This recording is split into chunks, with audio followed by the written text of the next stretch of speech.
Hello everyone, myself Sumit, welcome you on learning roots A to Z। आज हम कर रहे हैं किंगडम प्रोटिस्टा, यानी कि रॉबर्ट विटेकर ने जो हमारे को हायरार्की क्लासिफिकेशन दी थी, फिर उन्होंने कहा था कि जो 5 किंगडम क्लासिफिकेशन है, जितने भी लिविंग ऑर्गेनिजम्स हैं उन सबको 5 किंगडम में क्लासिफाई कर दिया था। तो वो थे मोनेरा, प्रोटिस्टा, एनिमलिया, प्लांटी और किंगडम फंगी। ठीक है, किंगडम फंगी, ये 5 थे। तो आज हमारे पास है किंगडम प्रोटिस्टा। अगर आपको लास्ट वीडियो में देखा होगा कि कैसे क्लासिफिकेशन की गई थी किंगडम की, तो पहले क्या था, यूनिसेलुलर और प्रोकैरियोट्स, सारे के सारे क्या थे, यूनिसेलुलर प्रोकैरियोट्स क्या थे, मोनेरा। और यहां पर क्या आएगा, यूनिसेलुलर यूकैरियोट्स। ठीक है, वो क्या आएंगे हमारे पास, प्रोटिस्टा। ठीक है, मेनली प्रोटिस्टा में क्या होता है, यहां पर वो सारे ऑर्गेनिजम्स जो ऑर्गेनिज्म मोनेरा और फंगी, इनके बीच में जो सरवाइव करते हैं। ठीक है, एक तो मोनेरा, एक फंगी। देखो अगर हम पांचों को देखें, क्या था, सबसे पहले क्या है हमारे पास, मोनेरा, फिर क्या है, प्रोटिस्टा, फंगी, एनिमलिया, प्लांट। अब एनिमल प्लांट को तो हम इजिली बता देते हैं, ये एनिमल, ये प्लांट है। ठीक है, पर मोनेरा क्या होंगे, जितने भी बैक्टीरिया हैं वो सारे के सारे क्या है, मोनेरा, यानी कि वो क्या है, प्रोकैरियोट्स, यूनिसेलुलर। पर यहां पर जो केस होता है वो होता है यूनिसेलुलर और यूकैरियोट्स। ठीक है, यूकैरियोट्स क्या होता है, वो सेल जिसके पास एक वेल डिफाइंड न्यूक्लियस होता है। ठीक है, तो आज हमारे पास है यहां पर किंगडम प्रोटिस्टा। तो किंगडम प्रोटिस्टा में मेन जो सा कैरेक्टर है आपको पता होना चाहिए। सबसे पहले क्या लिखोगे, फर्स्ट है क्या होगा, यूनिसेलुलर होंगे सारे के सारे, यूनिसेलुलर। और सेकंड क्या होंगे, यूकैरियोट्स। ठीक है, मेनली इनका हैबिटेट क्या होता है, वो होता है एक्वेटिक। एक्वेटिक मतलब क्या होता है, यानी कि वाटर लिविंग है। ठीक है, वाटर लिविंग फिर तो 2 टाइप के होते हैं, कुछ फ्रेश वाटर और कुछ मराइन। मराइन किसे बोलते हैं हम, यानी कि समुद्र में। ठीक है, जो सी में मिलते हैं, ओशियन में मिलते हैं, वहां का पानी खारा होता है तो उसे हम स्लाइन बोल सकते हैं, उसे मराइन बोल सकते हैं। और उसका उल्टा क्या होता है, फ्रेश वाटर। ठीक है, तो ये मेनली एक्वेटिक होते हैं। हैबिटेट कैसा होगा इनका, एक्वेटिक। तो इनकी बहुत सारी कैटेगरी होती हैं।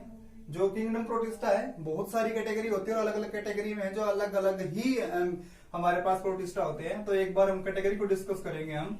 तो जो फर्स्ट कैटेगरी है वो है, जितने भी प्रोटिस्टा हैं वो मेनली 3 तरीके के होते हैं। ठीक है, क्या होंगे, वो प्लांट लाइक हो सकते हैं, वो फंगी लाइक हो सकते हैं, वो एनिमल लाइक हो सकते हैं। अब एनिमल और प्लांट में तो आपको डिफरेंस समझ में आता होगा। फंगी क्या होते हैं, ठीक है, अब फंगी है जो वो रिलेट करते हैं प्लांट के साथ, एनिमल के साथ रिलेट नहीं करते। पर मेन डिफरेंस क्या होता है, प्लांट फोटोसिंथेसिस कर सकते हैं, पर फंगी फोटोसिंथेटिक नहीं होते। ये क्या होते हैं, सेप्रोफाइट्स होते हैं, यानी कि ये किसी दूसरे पर डिपेंड करते हैं अपने फूड पे, मेनली डिकेइंग मैटर पर। डिकेइंग मैटर क्या होता है, यानी कि गला सड़ा हुआ खाना, जैसे कि जहां पर भी हम अपना वेस्ट डालते हैं वो सारा क्या होता है, डिकेइंग मैटर होता है, और उस पर जो ग्रो होता है वो क्या होता है, फंगी। तो ये फंगी है नहीं, पर फंगी लाइक है, यानी कि इनके कुछ करेक्टर प्रोटिस्टा के प्लांट से मिलते हैं, कुछ करेक्टर इनके फंगी से मिलते हैं, कुछ करेक्टर इनके एनिमल से मिलते हैं। ठीक है, अभी नहीं कहेंगे क्या हम। ठीक है, जैसे कि क्या है, मेनली जितने भी प्लांट लाइक प्रोटिस्टा होते हैं उसके 3 अलग अलग कैटेगरी हैं। ठीक है, पहली है, हमें बोलते हैं पायरोफाइटा। पायरोफाइटा में नाम क्या है, डिनोफ्लैजिलेट्स। ठीक है, डिनोफ्लैजिलेट्स। उसके बाद नेक्स्ट डाइएटम्स बोलते हैं, तो इस कैटेगरी का नाम क्या है, वो है क्राइसोफाइटा। ठीक है, क्राइसोफाइटा। और थर्ड है वो है यूग्लिनोइड। तो याद रखना, प्लांट में 3 कैटेगरीज हैं, डाइनोफ्लैजिलेट्स, ठीक है, क्राइसोफाइट्स और यूग्लिनोइड। उसके बाद बात करेंगे हम फंगी की। तो फंगी को क्या नाम लिया हमने, स्लाइम मोल्ड। स्लाइम मोल्ड क्या होता है, मोल्ड फंगी है। ठीक है, तो स्लाइम मोल्ड यानी कि फंगस जैसे दिखाई देने वाले क्या हैं, वो है हमारे पास जो भी प्रोटिस्टा होंगे, वो मिजोक्सीमाइकोटा और एक्रिसिसिनोमाइकोटा। ठीक है, ये अलग अलग टाइप हम पढ़ेंगे, ये ए सेलुलर होते हैं, ये सेलुलर होते हैं। ठीक है, इसके बाद एनिमल लाइक, यानी कि जो जिनके कैरेक्टर एनिमल से मिलते हैं, तो उन्हें क्या बोलते हैं हम, प्रोटोजोआ। प्रोटोजोआ तो आपने पढ़े होंगे। ठीक है, जैसे एग्जांपल देता हूं मैं आपको, ये प्रोटोजोआ है, जैसे कि मलेरिया डिजीज है। ठीक है, मलेरिया है जो वो क्या है, किससे होता है, वो प्रोटोजोआ से।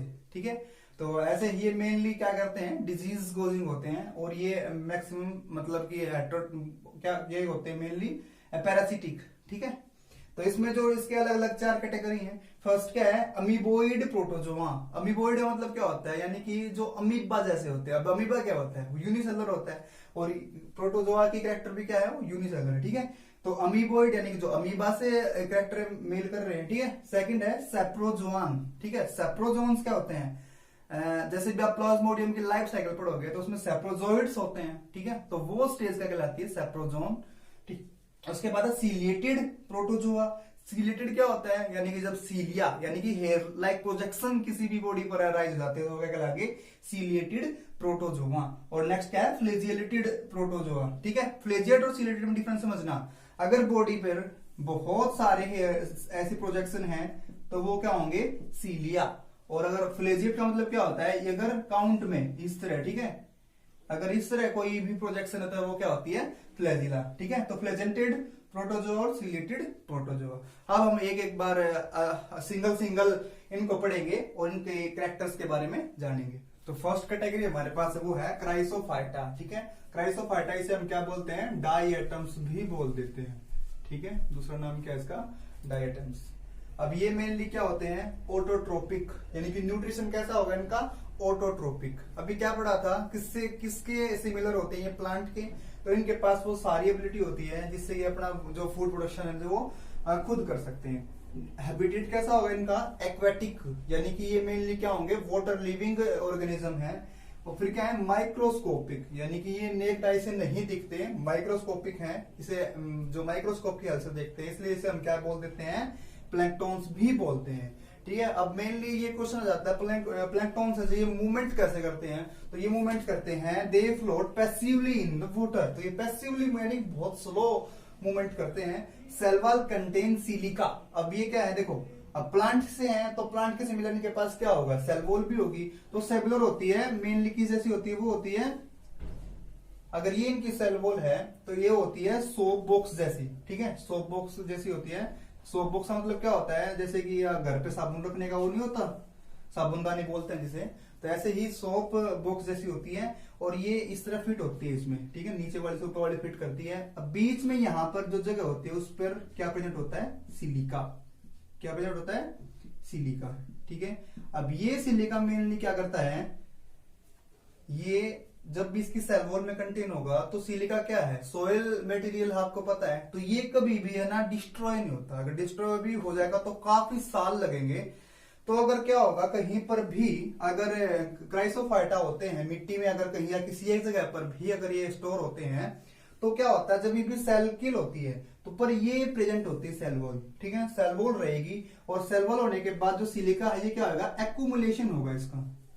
एक्यूमुलेशन क्या होता है, यानी कि इकट्ठा होता रहेगा। और सिलिका इकट्ठा होने के बाद, एक एक्यूमुलेशन होने के बाद एक स्ट्रक्चर बनती है, उस स्ट्रक्चर को बोलते हैं हम डायटोमियस अर्थ। क्या होती है वो, डायटोमियस अर्थ।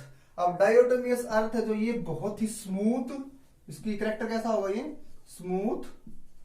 ठीक है, और कैसा होता है, ब्राइट, चमकदार होते हैं।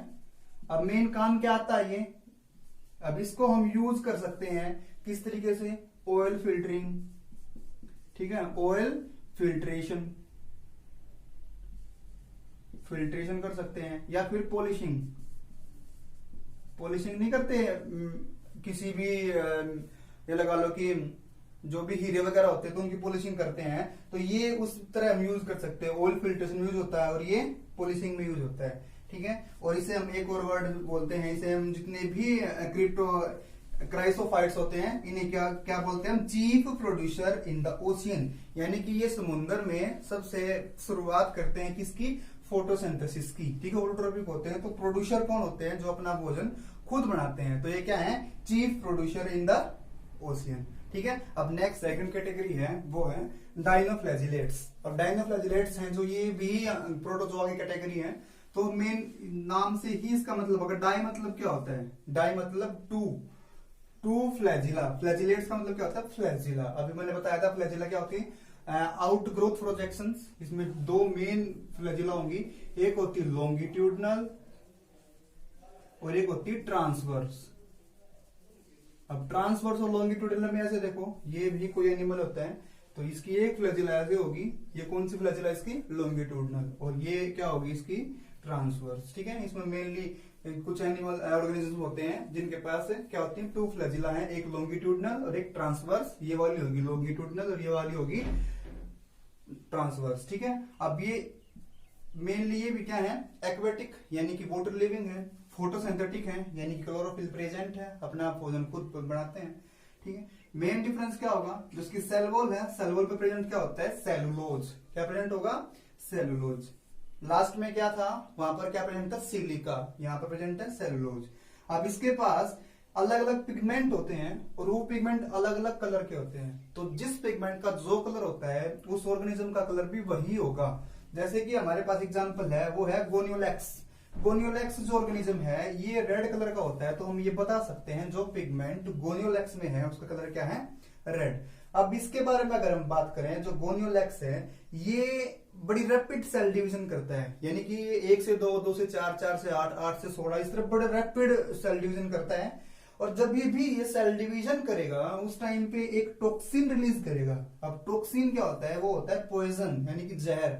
अब ये क्यों होगा, यानी कि सेल डिवीजन क्या होता है, रिप्रोडक्शन, यानी कि जब ये अपने बच्चों को प्रोड्यूस कर रहा है तो उस टाइम पे जो सेम हैबिटेट एनिमल होते हैं या फिर ऑर्गेनिज्म होते हैं, जैसे कि अब ये वाटर लिविंग है तो वाटर लिविंग में क्या होंगे, दूसरे आसपास के ऑर्गेनिज्म जैसे कि फिशेस वगैरह हैं, तो वो इस पे अटैक ना करें, तो उस वजह से ये टॉक्सिन रिलीज करता है। ठीक है, अब वो टॉक्सिन किसके लिए यूज होता है, वो होता है प्रिवेंशन के लिए। ठीक है, या अपने आप को बचाने के लिए या फिर अपने सेल्स को बचाने के लिए या फिर अपने इंडिविजुअल को बचाने के लिए ये क्या रिलीज करता है, टॉक्सिन। ठीक है, और साथ ही साथ जहां पर भी सेल डिवीजन करता है गोनियोलैक्स, वहां पर ये अपने आसपास से लगाओ कि ये हमारे पास समुद्र है और यहाँ पर अगर यहाँ पर ये गोनियोलैक्स प्रेजेंट हो, यहाँ पर सेल डिवीजन कर रहे हैं, तो आसपास का सारा जो वाटर है उसका कलर कैसा हो जाएगा, रेड। क्या हो जाएगा, रेड। किसकी वजह से, इस टॉक्सिन की वजह से। ठीक है, और ये रेड कलर होने के बाद ये वाटर वाटर का कलर भी रेड हो गया, तो इसे क्या बोलते हैं हम, रेड टाइड। ठीक है, याद रखना क्या बन जाता है उससे, रेड टाइड। नेक्स्ट कैटेगरी है वो है यूग्लिनोइड। अब यूग्लिनोइड में क्या होता है, इनके पास एक गजब का न्यूट्रिशन पावर होती है, इन्हें क्या बोलते हैं हम, मिक्सोट्रोफ। मिक्सोट्रोफ का मतलब क्या होता है, यानी कि ये ऑटोट्रोपिक भी है और हेट्रोट्रोपिक भी है। ठीक है, तो इसे हम क्या बोल सकते हैं, ड्यूअल मोड ऑफ न्यूट्रिशन। अब ड्यूअल मोड ऑफ न्यूट्रिशन में क्या होगा, यानी कि जब जब ये सनलाइट की प्रेजेंट में होंगी, ठीक है, सनलाइट की प्रेजेंट में होंगी तब तो क्या होंगी, ये ऑटोट्रोपिक। ठीक है, और जैसे ही या तो लगा लो ये अंधेरे में चली गई, या फिर लगा लो कि रात हो गई, सनलाइट नहीं रही, ठीक है, या फिर अब्सेंस ऑफ सनलाइट, तो क्या हो जाती है ये, हेट्रोट्रोपिक। तो ये depend on other for their foods, तो अपने खाने के लिए दूसरों पर डिपेंड हो जाती है। ठीक है, तो याद रखना euglenoids are have the mixotrophic nutrition, यानी कि ऑटोट्रोपिक भी हैं, ये हेट्रोट्रोपिक भी हैं। ठीक है, ये कहां प्रेजेंट होती है, present in the stagnant water. Stagnant का मतलब क्या होता है, यानी कि स्थिर।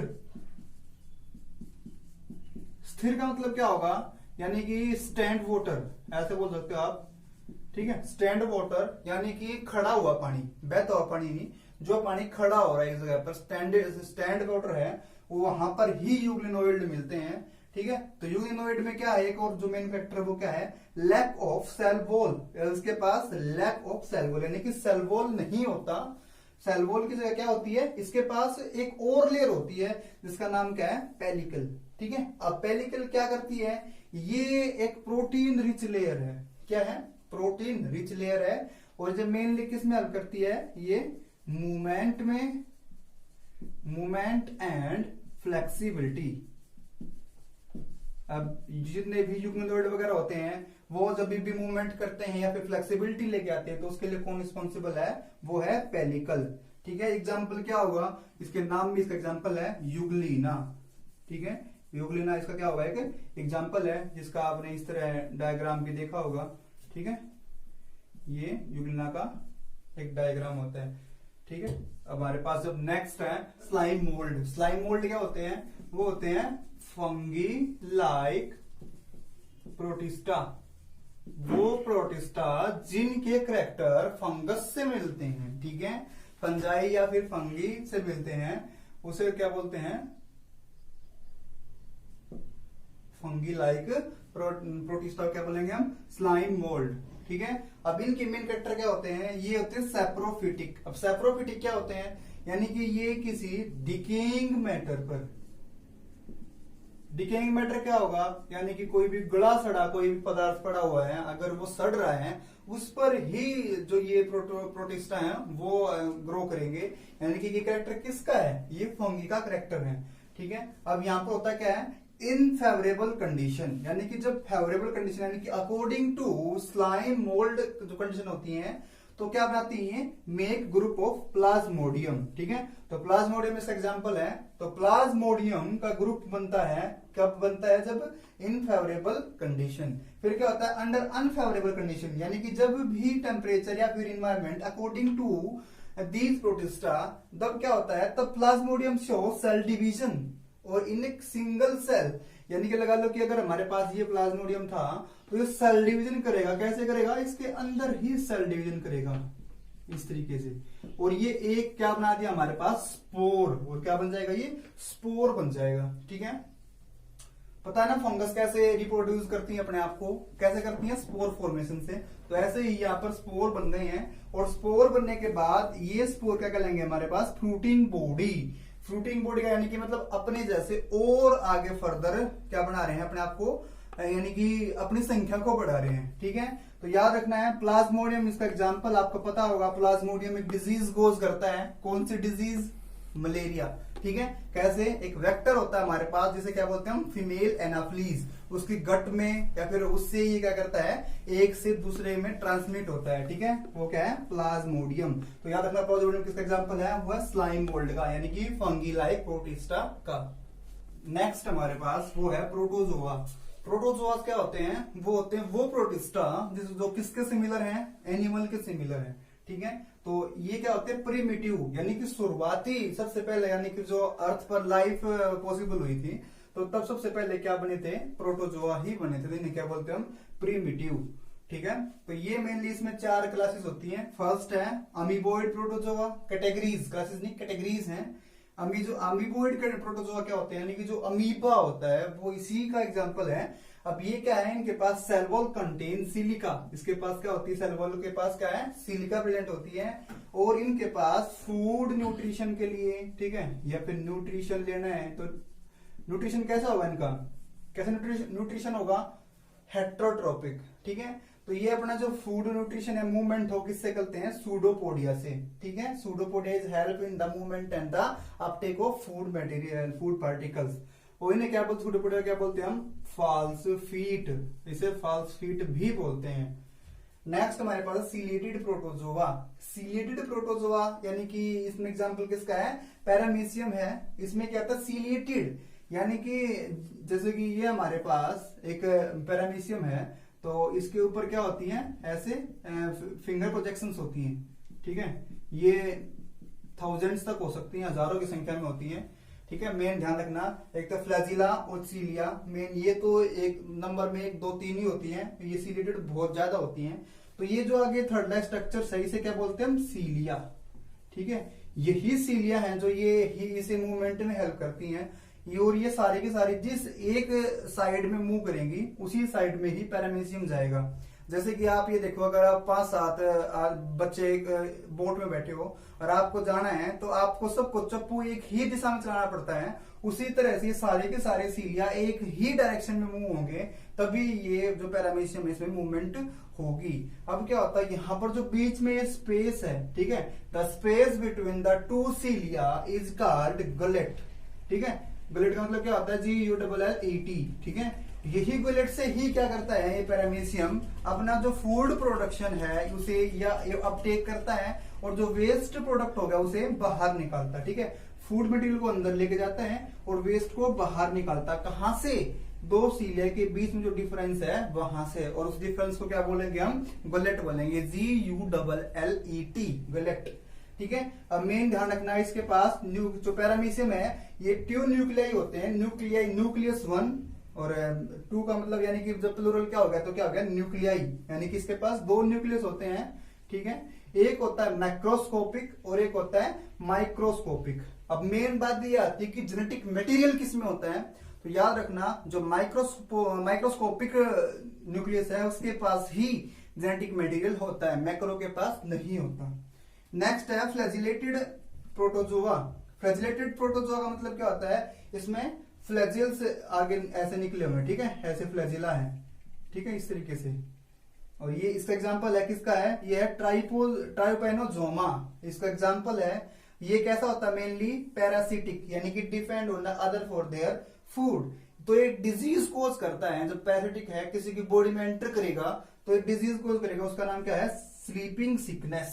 स्लीपिंग सिकनेस कैसे, जैसे कि अगर लगा लो कि ये बैक्टीरिया है, या बैक्टीरिया बोल रहा हूं, ये जो प्रोटोजोआ है ये कहीं यहाँ पर प्रेजेंट है, ठीक है, तो एक वेक्टर भी चाहिए इसे, यानी कि एक से दूसरी जगह पर जाने के लिए, तो इसके वेक्टर का नाम क्या है, सीसी फ्लाई, ठीक है, TSE, टी साइलेंट है, सीसी फ्लाई। ये क्या करता है, ये ही इसको एक से दूसरी जगह पर ट्रांसमिट करता है, यानी एज ए वेक्टर काम करता है। जैसे कि अगर लगा लो कि यहाँ पर एक ट्राइपैनोजोमा प्रेजेंट है, यहाँ पर सीसी फ्लाई आया, अब वो उड़कर या तो उसके माउथ में चला गया, फिर उसकी बॉडी पे लग गया, और फिर वो एक फूड पे बैठ गया, वो फूड पे फिर ट्रांसमिट हो गया ये। अब वो फूड को हम अपटेक कर लेते हैं, यानी कि हमने वही फूड खा लिया जो अब इससे यानी कि कंटेमिनेट हो चुका था, ठीक है। अब वो कंटेमिनेटेड फूड हमने खा लिया तो हमें कौन सी डिजीज होगी, वो होगी स्लीपिंग सिकनेस, ठीक है।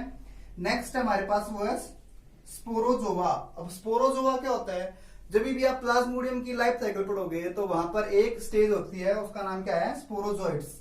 स्पोरोजोइड्स सबसे खतरनाक होती है, और स्पोरोजोइड्स ही सबसे पहले क्या करते हैं, यही खतरनाक है जो स्टेज है, यहाँ से जो स्पोरोजोइड है, जब ये आपको एक यहां पर भी वेक्टर होता है जिसका नाम क्या है, फीमेल एनाफ्लीज, यानी कि मादा मक्खी होती है ये फीमेल एनाफ्लीज। ये जब बाइट करती है तो स्पोरोजोइड्स होते हैं जो उन्हें अपटेक करती है, फिर लाइफ साइकिल कंप्लीट होती है, फिर वो आगे किसी दूसरे हेल्थी पर्सन को इन्फेक्टेड करती है, ठीक है। तो उससे डिजीज कौन सी होगी, वो होगी मलेरिया। याद रखना, एक तो ऊपर फ्लैजिलेटेड से कौन सी डिजीज थी, वो थी स्लीपिंग सिकनेस, कौन वेक्टर था वहां पर, सीसी फ्लाई, और जो स्पोरोजोन में कौन सा, स्पोरोजोइड ट्रांसमिट हो रहे हैं किसके थ्रू, फीमेल एनाफ्लिज के थ्रू, और डिजीज कौन सी होगी, मलेरिया, ठीक है।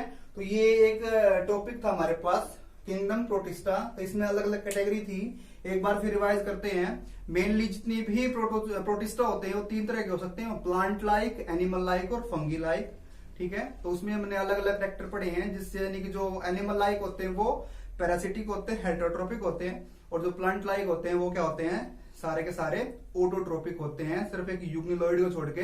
यूग्लिनोइड होते हैं ये मिक्सोट्रोपिक न्यूट्रिशन होता है, ठीक है, यानी कि ये हेटेरोट्रोपिक भी हो सकता है और ऑटोट्रोपिक भी हो सकता है, ठीक है। तो स्टूडेंट्स, उम्मीद करता हूं कि आपको जो प्रोटिस्टा किंगडम है ये आपको अच्छे से समझ में आया होगा। अगर फिर भी कोई प्रॉब्लम है तो आप कमेंट सेक्शन में कमेंट करके पूछ सकते हो। Thank you.